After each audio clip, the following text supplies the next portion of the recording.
बिहार विधानसभा में नेता प्रतिपक्ष तेजस्वी यादव 1 मई को जमुई जिले के दौरे पर पहुंचे। यह दौरा भावनात्मक और राजनीतिक दोनों ही दृष्टि से अहम रहा। सबसे पहले उन्होंने उस परिवार से मुलाकात की जिनके 3 सदस्य हाल ही में एक दर्दनाक हादसे में मारे गए थे। तेजस्वी ने पीड़ित परिवारों को सांत्वना दी और हर संभव मदद का आश्वासन दिया। इसके बाद उन्होंने एक प्रेस कॉन्फ्रेंस को संबोधित किया। जमुई हम लोग आए हैं, खास तौर पे विशेष तौर पे जो सड़क हादसे में जिंदगी है उनके परिजनों से मुलाकात करने और संवेदना प्रकट करने आज हम लोग पहुंचे हैं और परिजनों से भी मुलाकात हुई है। 3 लोगों की जिसमें मृत्यु हुई है, एक बेहद गंभीर रूप से घायल है, पटना में शायद एडमिट है। और इस सिलसिले में हम लोग यहाँ आए हैं और पार्टी के नेता और कार्यकर्ताओं से भी जो है हम लोगों की मुलाकात होगी, बातचीत होगी और ज़्यादा कुछ तो नहीं। आगे का क्या रूपरेखा होगा जमुई को लेकर के, इस पे भी विचार हम लोग करेंगे। लेकिन खास तौर पे जमुई जिले में इस बार हमारी कोशिश है कि पूर्व में जो नतीजे आए हैं इस बार और मजबूती के साथ पार्टी को, संगठन को हम लोग मजबूत करें और रिजल्ट जो है जमुई में इस बार हम लोग चौंकाने वाला रिजल्ट जो है लाए।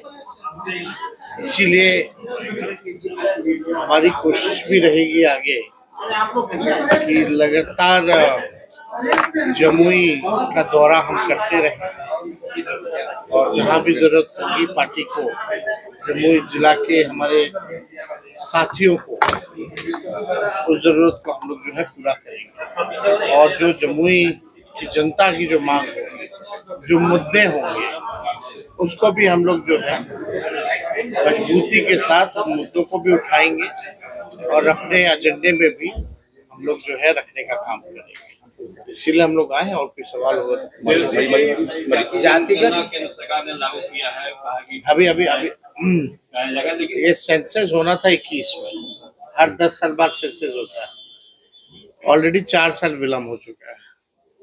कल केंद्र सरकार ने कैबिनेट में निर्णय लिया कि जो सेंसस होगा उसमें जातीय जनगणना को भी इंक्लूड किया जाए। तो ये तो लालू जी और सामाजिक न्याय और समाजवाद और जो हमारे पुरखे हैं, ये उनकी जीत है। 96-97 में जब देवगौड़ा जी प्रधानमंत्री थे और लालू जी उस समय जनता दल के अध्यक्ष थे और हम लोगों की सरकार थी, तभी ये निर्णय लिया गया था 2001 को देखते हुए, क्योंकि हर 10 साल बाद होता तो 2001 में सेंसस होना था कि 2001 में जाति जनगणना जो है वो होगा। वो कैबिनेट का डिसीजन उस समय का है और अब लगभग 30 साल बाद जो है हमारे मांगों को, हमारे दबाव में सरकार को झुकना पड़ा है। और सबसे पहले हम ही लोगों की सरकार ने, महागठबंधन की सरकार ने, आपको भी पता होगा कि हम लोग प्रधानमंत्री जी से मिलने गए थे। मेरा ही प्रस्ताव था, विधानसभा में रखे थे, हम ही सबको लेके गए थे। तो उस समय तो प्रधानमंत्री जी ने मना कर दिया था। प्रधानमंत्री जी तो कहते थे कि 4 जाति है, आपस में लोग लड़ेगा, विद्वेष पैदा होगी। ये प्रधानमंत्री जी का पूरी तरीके से जो आप कह सकते हैं ये ऑन रिकॉर्ड स्टेटमेंट है। भाजपा ने तो हमेशा से विरोध किया। ये तो हम लोगों की ताकत है, लालू जी का संघर्ष का नतीजा है। और लालू जी ने तो 2015 में ही कहा था कि किसी भी कीमत पर जो है कान पकड़वा करके भी संघियों से अगर करवाना पड़े तो करवाएंगे। हुआ है, तब साथ में थे। अब विजय चौधरी कह रहे हैं कि तेजस्वी पाखंड कर रहे हैं और कांग्रेस वाला पाखंड कर रहा है जातीय जनगणना को लेकर के। जिस तरह से जातीय जनगणना का बात हुआ, क्रेडिट लेने की होड़ मची हुई, उसी में विजय चौधरी कहा। किस बात का क्रेडिट? हम करवा, ये एजेंडा किसका है? बीजेपी वाले कह रहे हैं ये चीज। ये बीजेपी का कभी से एजेंडा रहा ही नहीं है। बीजेपी और आरएसएस तो इसके विरोध में रहे हैं भाई, विरोधी रहे हैं। वो तो कहते थे कि जात पात फैला रहा है, अब हम पूछना चाहते हैं अब कौन जात पात फैला रहा है। ये तो भाजपा के लोग विरोधी रहे। नीतीश जी की भी सरकार रही 20 साल एनडीए में, और जाति आधारित गणना कब हुआ? जब हम डिप्टी सीएम थे, 17 महीने की सरकार थी। और ये तो ऑन रिकॉर्ड है। जिन मंत्री जी लोग को ज्ञान नहीं है, देवगौड़ा जी के कैबिनेट का निर्णय एक बार पढ़ लें। ये तो ऑन रिकॉर्ड है, किसी से छुपाया हुआ थोड़ी है। तो 2001 में क्यों नहीं कर दिया अटल बिहारी जी की बीजेपी की सरकार ने? करना चाहिए था। फिर 11 में सेंसस होना था, तो यूपीए की सरकार थी, तो मनमोहन सिंह ने सोशो इकोनॉमिक सर्वे किया था। तब तक इधर सरकार गिर गई। जब आपको नतीजा सुनाना था, पब्लिक डोमेन में लाना था, तो अरुण जेटली जी आते कहते डेटा करप्ट हो गया। फिर लगातार हम लोगों की मांग रही, सड़क से सदन तक हम लोग लड़ते रहे। लालू जी ने कई बार 15 में, हमने तो कल भी उनका जितना ट्विटर था, जितना भी आर्टिकल था, राजभवन मार्च किया, सब कुछ दिखाया। इन लोगों ने क्या किया? सड़क पे कभी देखिए इन लोगों को? जेडीयू के लोग भी अगर सड़क पे आए हों जाति आधारित गणना, जाति जनगणना को लेकर के, तो एक आंदोलन, एक संघर्ष बता दे। लेकिन आप ही के महागठबंधन तो भाई, में बिहार मॉडल और तेलंगाना मॉडल की बात हो रही है। हमने किया, 20 में हमारे एजेंडे में था, हमने किया। आरक्षण की सीमा हमने बढ़ाई, इन लोगों ने फंसा दिया। बोल रहे थे शेड्यूल 9 में डालो, अनुसूची 9 में डालो, तमिलनाडु की तर्ज पे। क्यों नहीं डाला केंद्र सरकार? बल्कि हमारे कैबिनेट ने, बिहार सरकार की कैबिनेट सिफारिश की थी, क्यों नहीं किया? ये भी होगा, ये भी हम लोग करवाएंगे। हमने ही सबसे पहली बार जो प्रधानमंत्री के सामने बिहार विधानसभा जो शताब्दी समारोह चल रहा था, तो हमने ही मांग की थी कर्पूरी जी को जो है अब दीजिए भारत रत्न।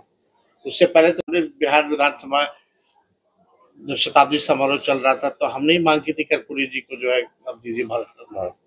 उससे पहले तो किसी ने प्रधानमंत्री के सामने चू तक नहीं की। तो क्या फायदा मिलेगा? तो जो हम ये कह रहे हैं कि लालू जी और हमारी पार्टी आगे आगे रहती है, सरकार पीछे पीछे रहती है। लालू जी 30 साल पहले की सोच आज जो है इम्प्लीमेंट करना पड़ा है। पत्थर रख करके भी लोगों को करना पड़ा है। फायदा मिलेगा विधानसभा चुनाव? देखिए, इसका सिर्फ अब तो सेंसस होगा, परिसीमन से पहले तो हो जाना चाहिए, जो मैंडेटरी है। बाइफिकेशन जो होगा उसी हिसाब से होगा, परिसीमन उसी हिसाब से होगा।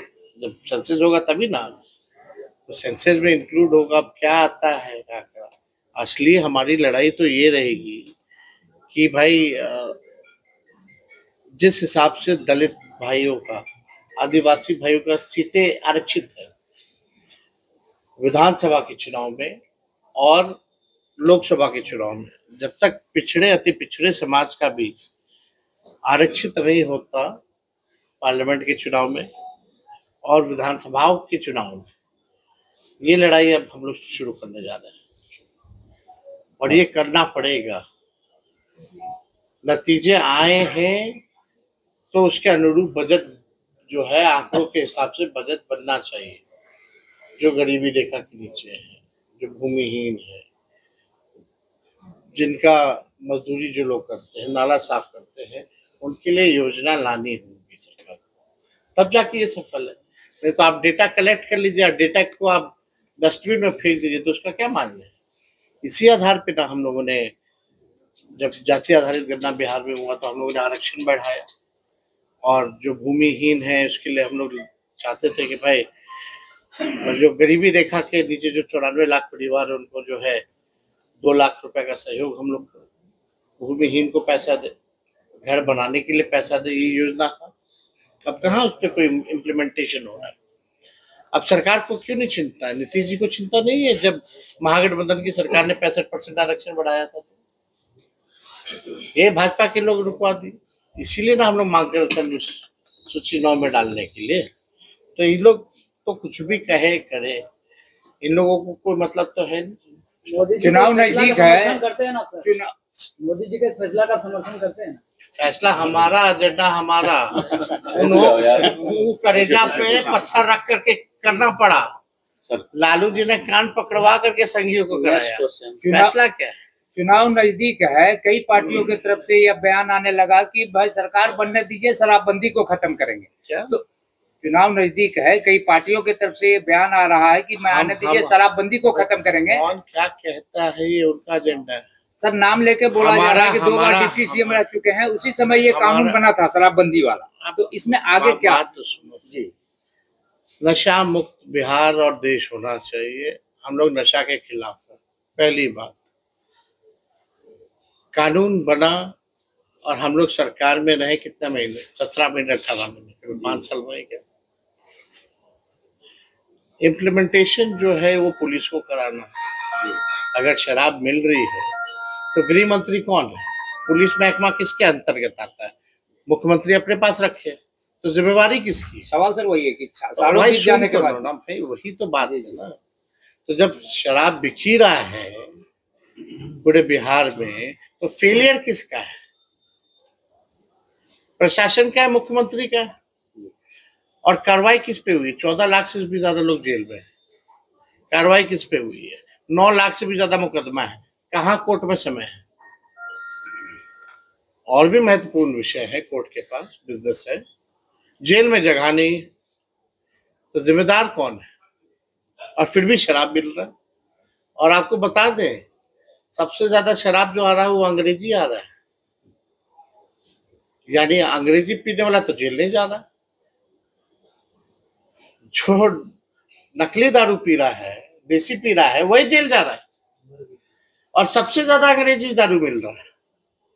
लेकिन अंग्रेजी पीने वाला कहाँ जेल जा रहा है बताओ? अंग्रेजी दारू अब तो 4 गुना 3 गुना महंगा हो ना गया। कम से कम 1000 रुपया 500 रुपया बॉटल मिनिमम होगा, तो गरीब तो पीता नहीं है वो। तो अंग्रेजी पीने वाला कहाँ जा रहा है, ये ना बताओ। कौन अंग्रेजी पीने वाला को जेल में डाला है? प्रशांत किशोर लगातार सवाल खड़ा तो कर रहे हैं। हमारा ये था कि इसमें हम लोगों ने कई बार बोला था कि भाई तारीख को जो है इसमें, क्योंकि तारीख जो है नेचुरल है और इसको अलग हम लोग करेंगे। जो रोजी रोटी जो हमारे पासी समाज के लोगों का है, घर परिवार जो है, पढ़ाना लिखाना, घर चलाना मुश्किल हो रहा है, उनका आर्थिक नुकसान हो रहा है, तो इसको देखते हुए हम लोग जो है ये निर्णय लिए हैं। ये हम लोगों ने ऐलान किया है कि कानून जो बना है शराबबंदी का, उसमें से तारीख को हम लोग बाहर कर देंगे। सर महागठबंधन में सीट बंटवारे को लेकर किस स्थान चल रहा है, ऐसा आपके विरोधी लोग कह रहे हैं, तो सीट बंटवारे को लेकर बातचीत हो रही है आप लोगों के? सीएम फेस भी, सीएम के भी बातचीत तो हम लोग के होती रहती है, हर विषय में बात होती है। यहाँ कोई चीज का कंफ्यूजन नहीं है। हम बोलेंगे तो आप लोग मानिएगा नहीं। तो व्यूज चाहिए होता है, टीआरपी चाहिए होता है, तो उसके लिए कुछ ना कुछ चर्चा करना पड़ता है। तो इसकी तो छूट है आपको। अब हम किसी के मुंह पे तो ताला लगा नहीं सकते, हम तो अपनी बात पे बोल सकते हैं। ना सीएम चेहरे को लेकर के कोई कंफ्यूजन है, ना सीटों को लेकर के कोई कंफ्यूजन है। अब जहां है वहां तो है ही, लेकिन उसकी बात कौन करेगा? चर्चा तो है कि बस चुनाव तक, चुनाव के बाद कोई और। आपके यहाँ जब सीएम के फेस को लेकर कंफ्यूजन नहीं है, तो कंफ्यूजन को दूर कर दीजिए आज। हो गया, स्पष्ट है, सब लोगों को पता है। होशमंद लोग, होशियार लोग सब जानते हैं।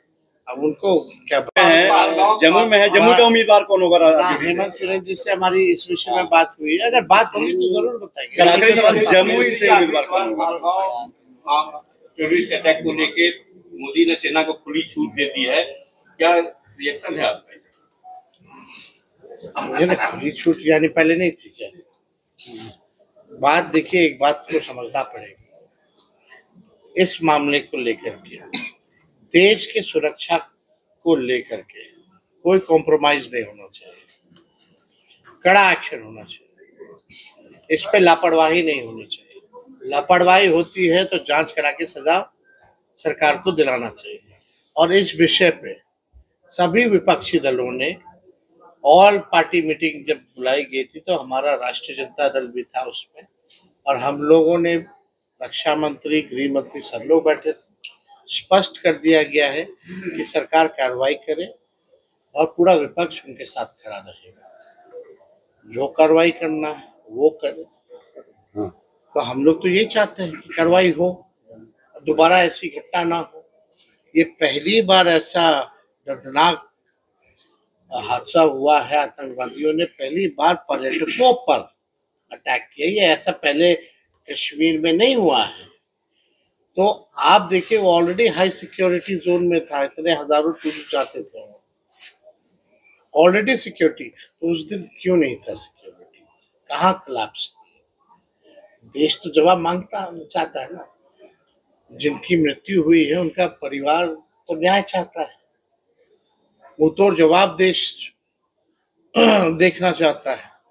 तो इसमें तो भाई हम लोग क्या कर सकते हैं? हम लोग तो पीड़ित परिवार के प्रति हमारी संवेदना है, और हम लोगों को दुख है इस बात का कि ये हादसा हुआ है, और सरकार को कार्रवाई करनी है, और हम लोग इस पे कोई राजनीति नहीं करना चाहते, इसमें खुली छूट है। अपोजिशन लेकिन ये भी सवाल उठा रहा है कि 24 आतंकवादी हमले हुए और वो 24 आतंकवादी हमले बीजेपी के रूलिंग। हम सर जम्मू में है, जम्मू में किसका, जम्मू से कौन उम्मीदवार होंगे आरजेडी से?